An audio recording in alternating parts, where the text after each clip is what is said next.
Namaskar sabay jana, la Sofia Fulji, Jamai Jamadan, Nalamin Paniwala Shantan Hina, Meronam Ian Paniwala Ho. Ajama Tulu Nam UK Hip Hop Scene Sanga, DJ Jazz T. Uni Sabay Banda Vyas Manchi UK Scene Ma. Tees Barsa Deki Music Panaudai Ayakacha. You Barsa November Ma. Uni Nepal Majane Ho. Collaboration Kolagi Nepal Hiphop Foundation Sanga. Jazz Dai Hamro Channel Aune Boykuma Diri Diri Danyavad. La Angrezi Masurugarni.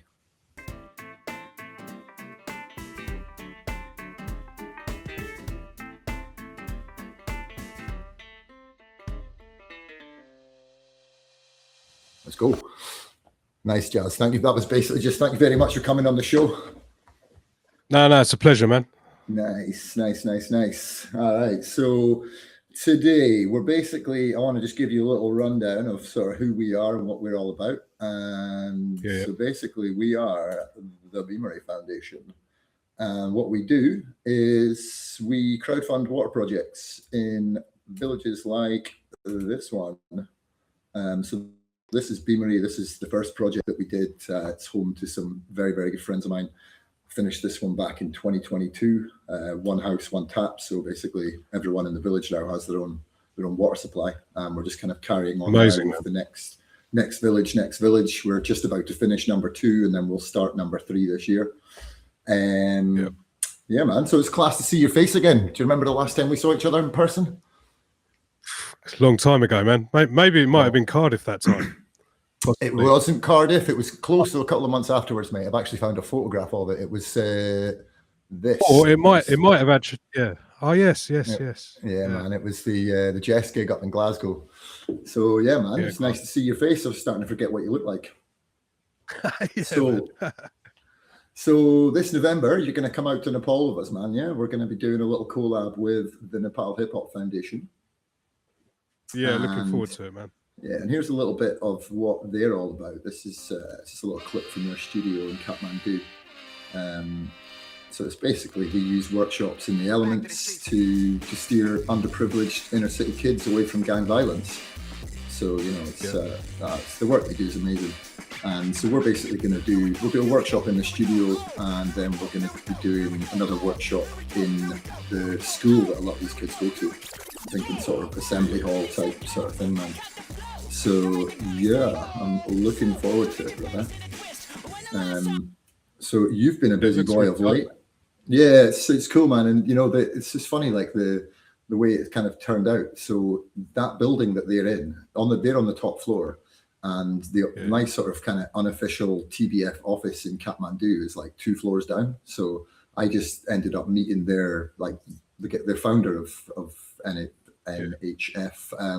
He basically just has his lunch in the cafe downstairs where I've got sort of posters and stuff up, trying to lure tourists out to the village and show them the project and that kind of stuff. But yeah, man, it's we've been thinking about this for a while. Me and Deepesh, the guy that runs it, we've been talking about this for quite some time.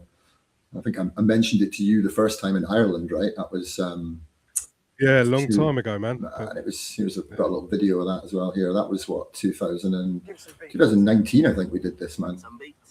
There's a little clip of that.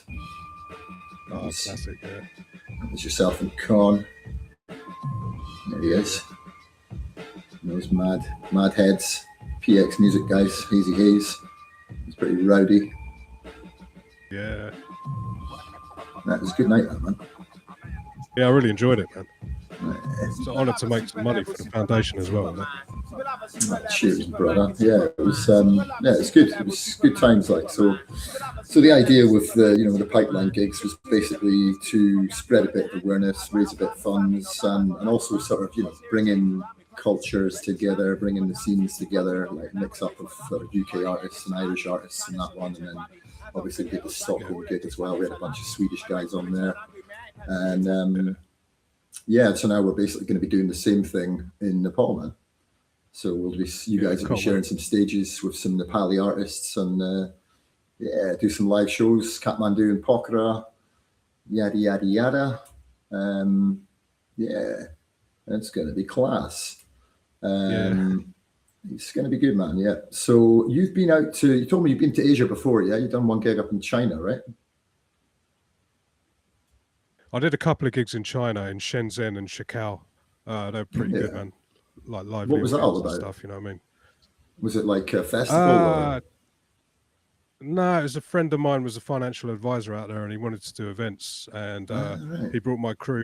Well, me and my man, Vibes Man, Diversion Tactics. He brought us over as the first artists that he wanted to put on, and he was basically good friends with a guy that owned a couple of venues. So that's how that kind of came to fruition. You know? All right. So you've never been to Nepal, right? Nah. Cool. You're gonna love it, bro. Kathmandu is like, it's the coolest capital city in the world, in my opinion. Like, so I'll take your opinion seriously, man. Nice, brother. All right. So today, you're going to give us a little. So you're going to be doing a workshop out there, right? You're going to be teaching some youths a bit about music production. Yeah, I'm going to show them some stuff. I mean, obviously, we use the actual turntables rather than the CDJs for what I do. Oh, you'll have actual turntables out there, brother. You'll have all the equipment. All the equipment you need will be there, ready for you, man. Even if we got to fly it in, but no, they've got everything. They've got everything there. Excellent. That sounds good to me, man. Yeah, man. Have you done any sort of workshop type stuff before? In Guildford in Surrey, where I used to work at a record shop. I used to manage a record shop there. There's a college called ACM, Academy of Contemporary Music, I think it is. And Vestax used to have a turntable course going on there, or DJ course going on there. And me and my friend DJ Random used to do masterclasses in there. So sweet, yeah, man. I did that. Nice. I did a few community things as well, but like for me, the college thing was a bit more rewarding because people actually wanted to do it. So. And we got thrust upon them. Yeah, and we got quite a lot of successful artists come out of that as well. Like the Allergies, one of the Allergies was one of the people we were teaching. Sick, man. Another guy called Threshold, another guy called Subterra, who ended up putting up records out on Frequency and stuff. You know, so nice. Yeah, it's well worthwhile. You know, just kind of proud of those guys. You know, sweet, man. Nice, man. You know, like when I started, as soon as you agreed to do this call today, I started doing a bit of research, man. And I used to think I knew a little bit about UK hip hop, but then I started going through and making a list of people that you've basically collabed with over the years. Or this is just a list coming on the screen now of anyone that you were on a poster with. Now, I'm not going to use the word bored, but basically I got a bit fatigued with making this list because I hit 400 names, right? Look at this. This thing just goes on, right? Now, I put the ones in green of anyone that I'd ever heard of. The rest of them, no idea. And this thing, if I'd have kept going, this would have been like thousands and thousands of names, man. It's ridiculous. Wow, yeah, man. So this was just 2017 and 2018 of anyone that you were on the same poster as. Amazing, man. Yeah. I taught myself how to use what's it called, After Effects, for the first time. So yeah, obviously this is not a job interview, obviously, mate. The job is very much yours, but just to sort of a bit of backstory of you and why you are the best man for the job. You were a winner of the ITF in when was that? I won the UK ITF Advancement in 1999. So Advancement is basically scratching, beat, juggling, dissing, just like all the skills in one, you know. So I won that. Didn't really go in to win, to be honest. I went into just practice for battles later on, but I kind of, I was the best man on the day, you know. So nice. So it was a nice win, and I ended up going to Hawaii for the World Finals. Came back 8th in that. Oof, but it was a good experience. Sick, yeah, man. Hawaii was ridiculous. Yeah. And you would have been what, about 28 at that point? Yeah. Nice. So I've been sort of googling you to death over the last couple of weeks, right? And cool. There's, some artists, you can go on there, you can just like Wikipedia, you can get absolutely everything. Some of them have got their blood types on there. Not quite blood types, but you're a hard man to find anything about, to be honest, before about 1999. So when was the Steel Devils formed in 99, right? Checks notes again. 99. Something. No. Yes. Was it 99? No, it might have been Might have been before that. Sorry, it might have been my bad. More like 98. Steel Devil formed in 1997, right? There's a reason we're not doing this live today. 97. Yeah. Aye. So were you? So was that your first releases, or were you putting anything out before that as well? The first record I was ever on was Mark B's first record in 1995. I did the scratches on a track called Certain Special Skill with MCM from Caveman, and Mark produced the beat. And that was in 1995. So that was the first time I was on a release. And then I think the year later, I did some scratches on a couple of house records. One of them was DJ Supreme Remix, which was cutting up the Bad Man Is Robin hijack instrument a cappella over some house track. Got a producer that I knew wanted me to do that, so I kind of covertly did that, and that went on to sell about 350,000 copies. It was ridiculous. I mean, I didn't make much money out of it, but it did kind of lead to my job at the record shop in a certain way, you know what I mean? And then I did a follow up to that, and then after that, I think in about 99. Me and my friend Optiv, who I was producing with at the time, did a couple of remixes for a DMC series, because DMC were putting out some remix records, like hip hop artists and stuff. So I did a remix of a Charlie Tuna thing and a remix of a Luke Pack track. And then, the rest is kind of history, went from there. Yeah, man. And you're pretty much the busiest man in UK hip hop from what it looks like. You're a busy dude. You're all over the place. Yeah, it's kind of one of them behind the scenes kind of people, I never wanted to be in the limelight so much, but in order to get anywhere, you got to be in the limelight. So I've kind of fair. I've got my head around that now, so I'm quite happy to be the front man of stuff, Yeah. Oh man, I absolutely despise being on camera, man. It's I don't like it at all. I don't like it. Not as much as cameraman Steve doesn't like it, but I'm not a big fan of this sort of looking into the camera and chat. It's crazy, man. Yeah.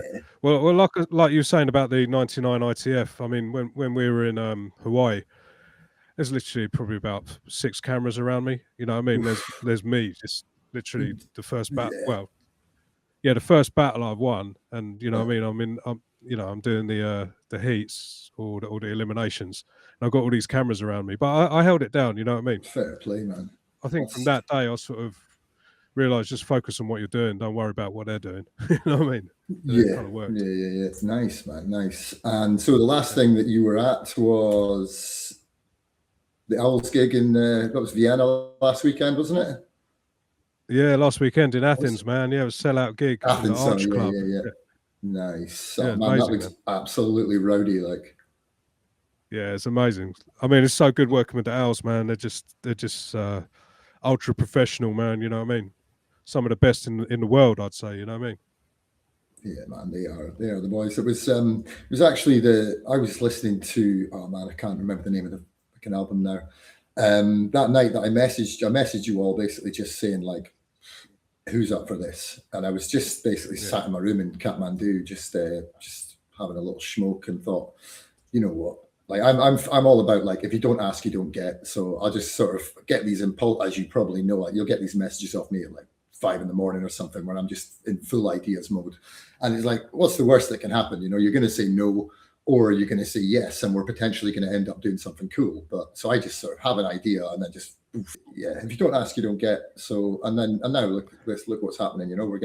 We're hopefully going to well, not hopefully, we're definitely going to change some lives with this. We're going to have some impact on the kids out there. We're going to get some more funds in for the next water project. Yeah, man. So yeah, that's what it's all about. Yeah, I love doing all the positive stuff. You know what I mean? Using this to help other people and to show people that there's, what I mean, a different way. You know what I mean? It's what it's all about. I mean, ultimately, it's always been about battling and skills against violence. You know what I mean? I mean, I guess that's the foundation of the whole hip hop movement. You know what I mean? Yeah, completely. So we just carry that through, because without that, it ain't really hip hop. Indeed, man. I can't wait to introduce you to Deepesh, man. You guys are going to get on like a house on fire. Nice. Deepesh Chapa. He's some boy, and he's seriously busy chap. In the sort of net pop scene. Nice. He runs a lot of these there's a thing over there called Raw Bars. It's like rap battles around Nepal. So that sort of falls under his kind of umbrella. And he does the he's got the studio, and yeah, he does all kinds of stuff, man. And I'm really looking forward to just sitting listening to you guys having a chat. Excellent, man. Yeah. So yeah, I'm getting hyped, man. Yeah. So what else do I need to say? So we're running a competition, obviously, this year. We've kicked that off on Friday, and it's starting to move quite nicely. So basically, we've got yourself and Verb T coming out to Nepal in November, and one lucky winner is going to get to come with them, basically, or going to get to come with you, I should say. Nice. So basically, what I could do with, if you could for me, is basically just give me a little spiel of, I'm heading out to Nepal this year with my boy Verb T, blah, blah, blah. One of you lucky lot are going to come with us. Something along those lines. Yeah. Okay. Well, right. So I'm DJ Jazz T. I'm heading out to Nepal later this year with my brother Verb T. We're going to smash it. One of you lucky winners are going to be out there with us, rolling with us. You know what I mean? So, yeah, get your entries in. Peace. Nice. Perfect, brother. All right. Nice, bro. Thank you, man. And basically, so if you want to just give us a little something on the decks there, mate, do your thing, and a little example of what a workshop with DJ Jazz T might look like. I mean, this kind of shit here is just going to be a little bit more of a showcase, but this is just to kind of show people what they can do, and then obviously we'll run beats and just give people. Well, all right. What I'll do is I'll start off with like cutting up a classic break, for instance. So let's start with the impeach the president thing. Using Serato here. So obviously, if we're going out there, not going to be bringing loads of vinyl with us. But so can you hear that? Yeah.